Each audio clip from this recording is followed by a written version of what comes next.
They do not want you to think too much. That is why our country and our world has become so proliferated with entertainments, mass media, game shows, television shows, amusement parks, drugs, alcohol, and every kind of entertainment to keep the human mind entertained.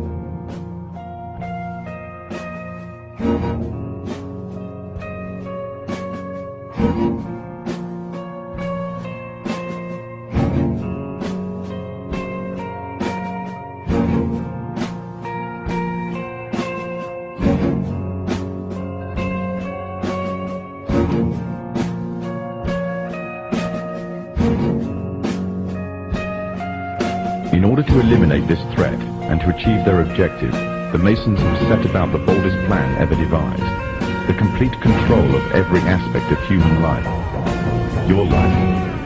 And the weapons they are using against you are in your very homes, entertaining you and your children, and gradually indoctrinating you without you even realizing. In today's society, people are spending more and more time engaged with modern media. These media play a significant role in providing the basis for determining an individual's view of the world, but the goal is the same: to impose their beliefs, their ideology and their objectives on you in such a way that you begin to think of your own. We are being hypnotized by people like this. The greatest hypnotist on planet Earth is a oblong box in the corner of the room. It is constantly telling us what to believe is real. We're being programmed to see the world in a certain way.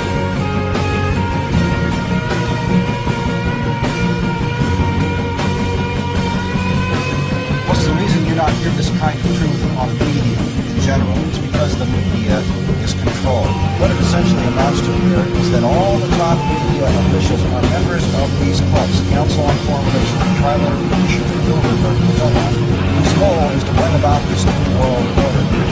Weld found it was only necessary to purchase the control of 25 of the greatest papers.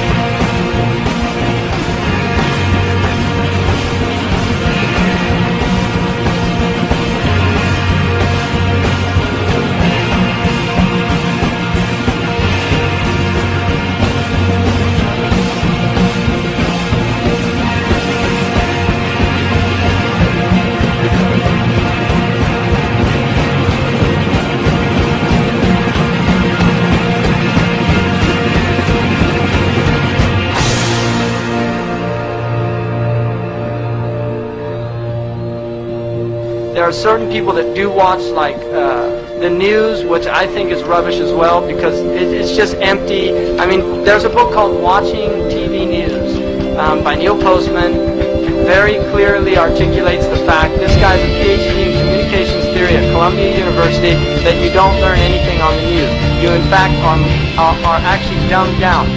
Now many people, especially young people, accept unquestioningly the reality by the media. Popular culture, movies, television, music carry messages about how society works and how people should behave. And so entertainment is not value-free. It has ideological content. It presents a worldview that influences the people who watch the programming. Now, there are two primary means by which people are manipulated and controlled. One is very simple, very basic, and that is simply the control of information.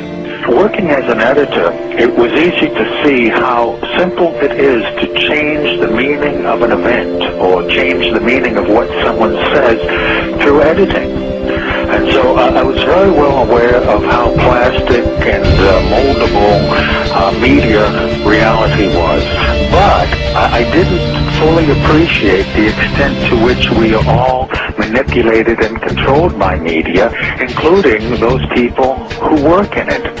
Using television as the prime example of how mental programming and mind control works, television is the most powerful weapon of psychological warfare in history. In fact, the ultimate control is to control people without their conscious awareness. Again, television is a prime example.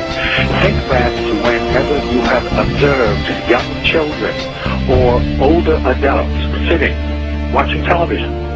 They have this glassy-eyed, vacant look in their eyes because they are in a trance state, in a hypnotic state of mind. We don't see it consciously, but subconsciously, the repeating visual pattern of the flicker induces the trance state. And that's the basic principle behind hypnotic programming, is that you get the subject to focus the attention of the conscious mind on one of the five senses. So in the case of watching television, we're talking about the sense of sight and the flickering image. In the case of sound, any repeating sound pattern will induce the trance state. Now, why this is important is that we are more suggestible to mental programming during this state of mind than at any other time. We're very vulnerable to manipulation at this time because the first order of business for a propagandist or an advertiser is to create the circumstances that will induce a state of mind that is favorable to the reception of their message. And that state of mind is the hypnotic state of mind, making television extremely important in this whole process of creating a unified mindset among the entire population.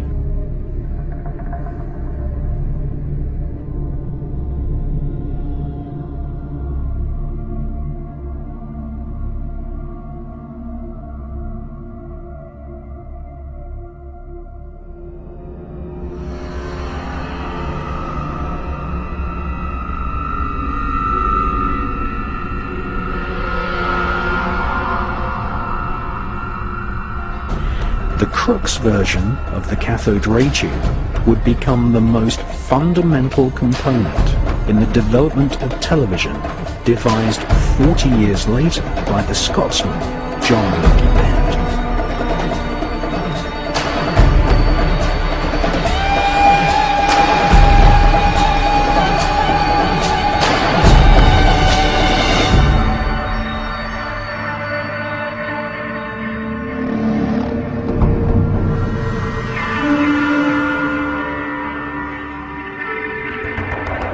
The Maltese cross is an ancient emblem used by magicians, Kabbalists, royal Satanists, Nazis, and the infamous American Phi Beta Kappa secret society.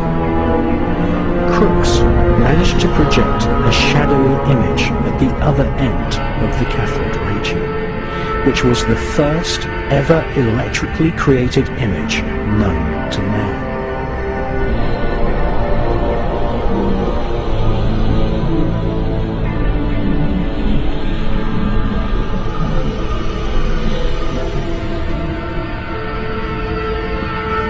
In his memoirs, Sir William Crookes said that it might be possible for spirits to influence streams of tiny particles, an invention which would eventually enslave and hypnotize the entire world, was inspired in part by research into the spirit world.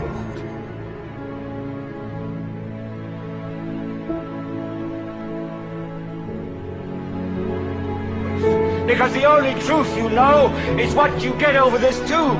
Right now, there is a whole, an entire generation that never knew anything that didn't come out of this tube. This tube is the gospel, the ultimate revelation. This tube can make or break presidents, pope, prime ministers. This tube is the most awesome goddamn force in the whole godless world. And woe is us if it ever falls into the hands of the wrong people. We deal in illusions, man. None of it is true. But you people sit there day after day, night after night, all ages, colors, creed. We're all you know. You're beginning to believe the illusions we're spinning here. You're beginning to think that the tube is reality and that your own lives are unreal. You do whatever the tube tells you. You dress like the tube. You eat like the tube. You raise your children like the tube. You even think like the tube. This is mass madness, you maniacs. In God's name, you people are the real thing. We are the illusion. So if you want the truth, go to God.